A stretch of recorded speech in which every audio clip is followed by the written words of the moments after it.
Hello, welcome to a new video of the series. Now, in this video, I'm going to be talking about Doctor Who Series 1. Now, Series 1 was broadcast from the 26th of March to the 18th of June 2005. Now, this series saw Doctor Who's epic return back to the BBC One.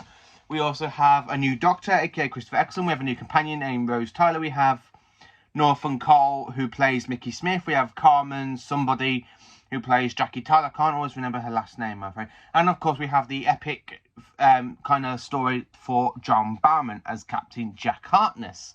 So yeah, we kind of have a good long series. So in the series, we have the return of the Daleks, we have the return of the Autons, the two biggest classic Who villains to make a return in Doctor Who's series. We also have new villains like Cassandra, we have the Gelf, we have the Savine, we also have the mighty Jaggerfest, Holy Maxiloni the Jaggerfest. We have the Jaggerfest. We also have Reapers. We have the Empty Child. Are you my mummy? And of course, we have more Daleks. And the even biggest return to Doctor Who, the Emperor Dalek, that has not been seen since 1967 story, Evil of the Daleks, which unfortunately is an absolutely missing story for season 4. So I'm hoping that we get that animated at some point. It's been rumored to be coming animated. So anyway, what do I think of Series 1 as a whole? Well, the whole story arc for Series 1 with the Bad Wolf is an absolutely amazing story arc. I love it, where it gets mentioned like in The Young and Quite Dead, then Dalek, and then it just appears at the end, and the Bad Wolf is Rose Tyler. So, how do I rank these stories? So, for episode 1, which is Rose, we have a good introduction opening episode to Rose and Mickey, that they're in a relationship. Rose is working in a shop. She has to go and take the lottery money to Wilson, and then she gets killed by an Auton. And several Autons. She nearly gets killed. And another Doctor comes and grabs her hands and says, run. So then you got the whole sequence with them, like, talking about the Autons and the nesting consciousness. And then, of course, you have them going, I'm the Doctor, by the way. What's your name? Rose. Nice to meet you, Rose. Run for your life. I absolutely love the return of the nesting consciousness who controls the Autons, but this time it's totally different. It's like a lava vat instead of this kind of alien octopus sort of creature. Just absolutely amazing. And then I just love the whole first episode, the return of the Autons. This is one of my episodes I do go back and rewatch. Episode 2 has got to be End of the World. Now this one I rank as a 7 out of 10. Although it's not as good as Rose, but we do have a good new villain named Cassandra. We have the appearance of the Princess Mean. We also have the very first appearance of the Face of Bo. We have Jade, the talking tree alien creature. And of course we have several other aliens that just get buried in the background mix and not just, we don't really get to know some of them a lot more than we do for the main villain, which is the appearance of the Printed Mean and Lady Cassandra. So this episode focuses on a space station of aliens watching our planet's destruction, because its time's up. In the year 5 billion, Earth blows up and loads of aliens come and watch our home planet get blown up by the sun. Now, what could go wrong on a space station? Everything can go wrong on a space station. It's like a good base on siege story. You have little robot spiders that go around causing sabotage for Cassandra. It's just an absolutely amazing villain. I love Cassandra, especially when she returns in Series 2. So coming off End of the World, and we have The Young Quite Dead. Now, I absolutely love this episode. I class this as a Christmas episode. It's not an actual Christmas special, but I actually consider this a Christmas episode because it's set in Christmas time in Victorian Cardiff. We have Charles Dickens, the author who wrote A Christmas Carol, and then you got the Gelf, who are like, their home planet was destroyed in the Time War, and they're inside the rift in time and space trying to come through our world because they lost all their bodies and stuff because of the Time War, which makes the Doctor feel sorry for them in a way, because he was the one who stopped the Time War. He had to fight in the Time War, and you just see the consequences of the Time War being mentioned in this like episode story kind of thing. And I just have to say, the Gelf is amazing. I love the whole design, especially when I watch them in the Blu-ray. It updated in the Blu-ray effect. We just see them. I just love the whole alien Gelf creatures. They're just absolutely fantastic. So, You Aren't Quite Dead, again, is a 10 out of 10 episode. I absolutely love that one. I'll go back and watch that one. And mainly around Christmas time. Or whenever I'm in a good mood for a good horror Doctor Who episode. So, we have a two-parter, Aliens of London and Werewolf 3. The very first appearance of the Savine. And I actually like the Savine. I actually do. Especially when they're like big aliens hiding in fat people's bodies. And then you just see them going to the ship and like that. And you just see the Savine. I absolutely love the whole spaceship crashing into Big Ben. I absolutely love that. I love how the Doctor like takes Rose back into... Well, they've actually missed by a year. She left in 2005 and then they returned in 2006. Jackie slaps the Doctor, which is actually kind of funny. And he goes, over 900 years old, I've never been slapped by someone's mother. I absolutely love that scene. And then when you've got the spaceship like flying over them. And of course you have like the alien, like the pig slave.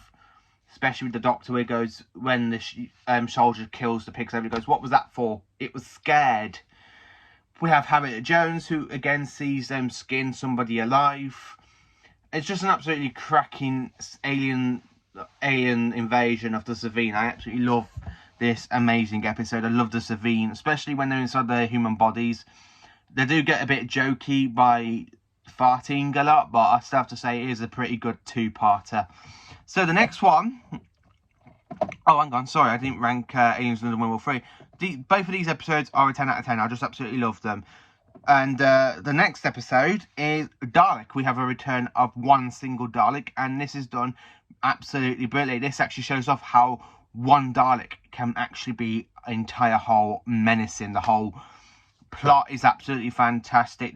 The whole, like, have a whole secret base in Utah where you got a Dalek just escaping, go around on a rampage after you find the Doctor, confront it, goes, what the hell are you doing here for? And he goes, I am waiting for orders.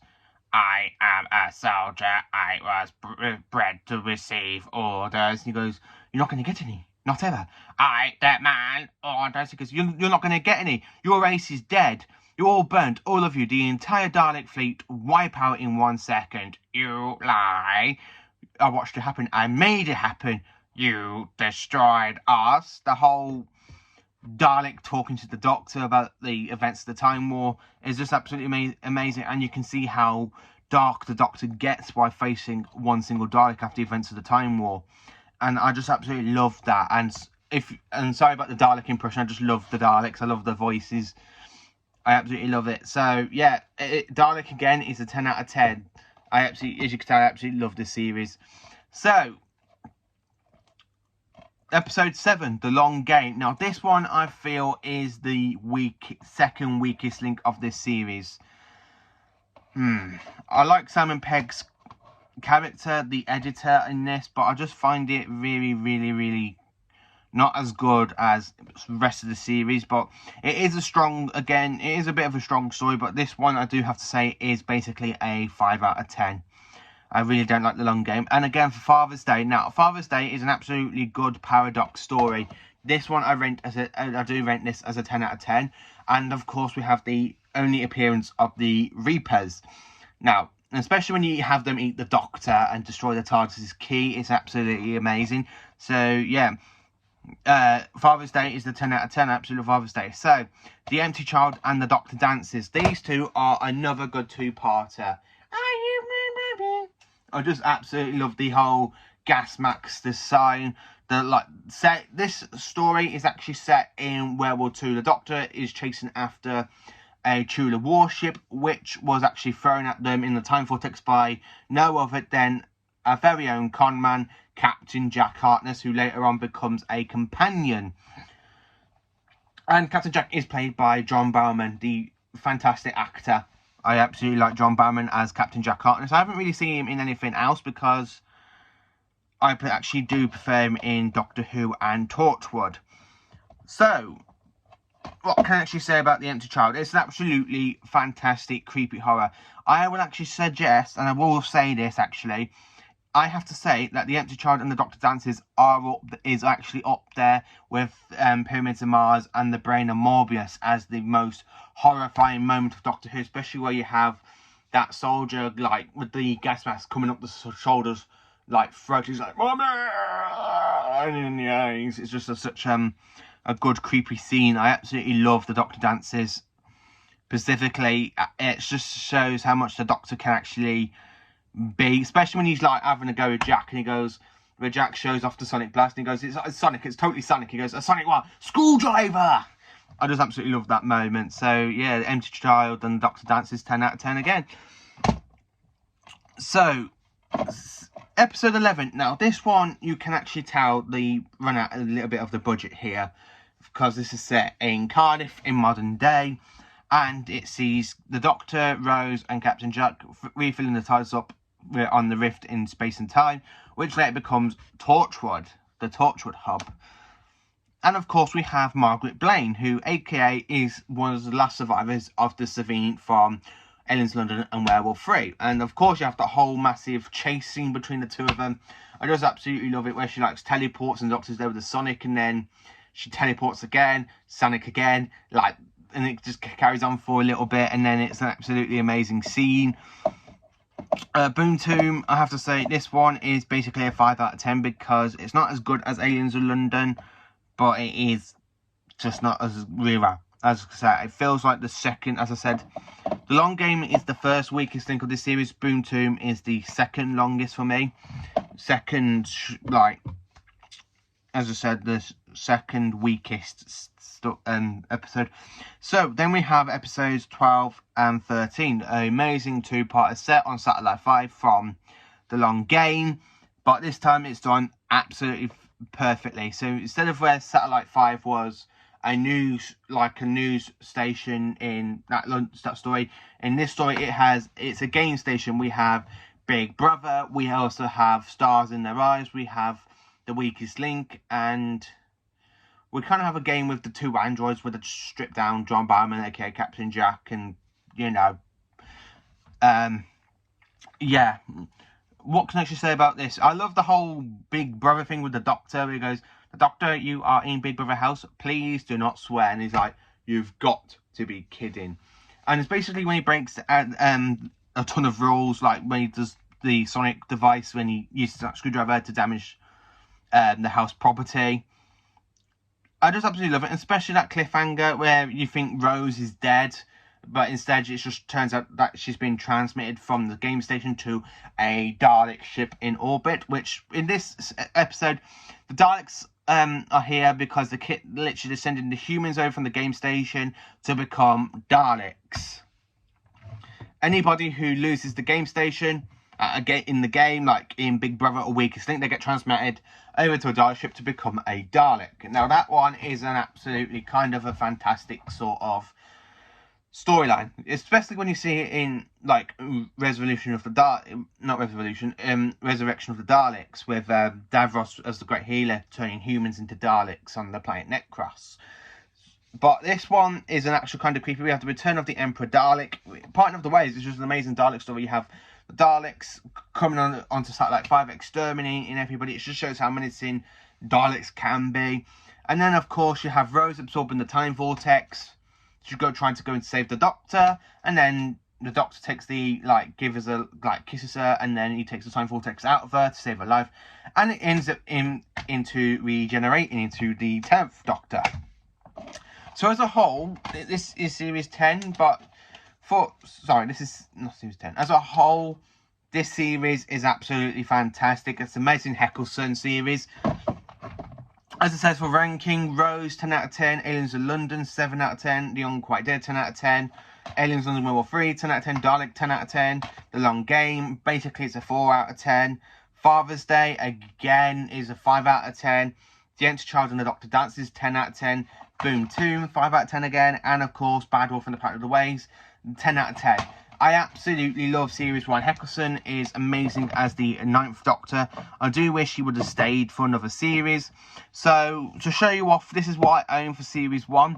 So, I own the DVDs of the volumes for Series 1. So, you got Volume 1, Volume 2, Volume 3 and Volume 4.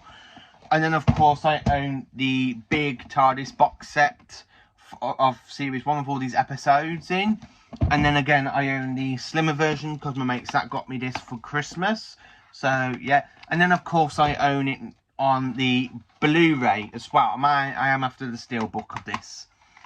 So, yeah, I own 4 versions of Series 1. It's an absolutely amazing... It's the only series of Modern Who I actually own 4 copies of, because I own Series 2 3 times. I own Series 3 3 times. Series 4 I own 3 times. Series 5 3 times, you know. But Series 1's the only one I actually own 4 times, because I absolutely love Series 1. It's an incredible series. As I said, we have the return of the Autons and Daleks. It's just an absolutely amazing episode. Every single one of it. Eccleston is just fantastic as the 9th Doctor. I do wish he would have stayed for Series 2.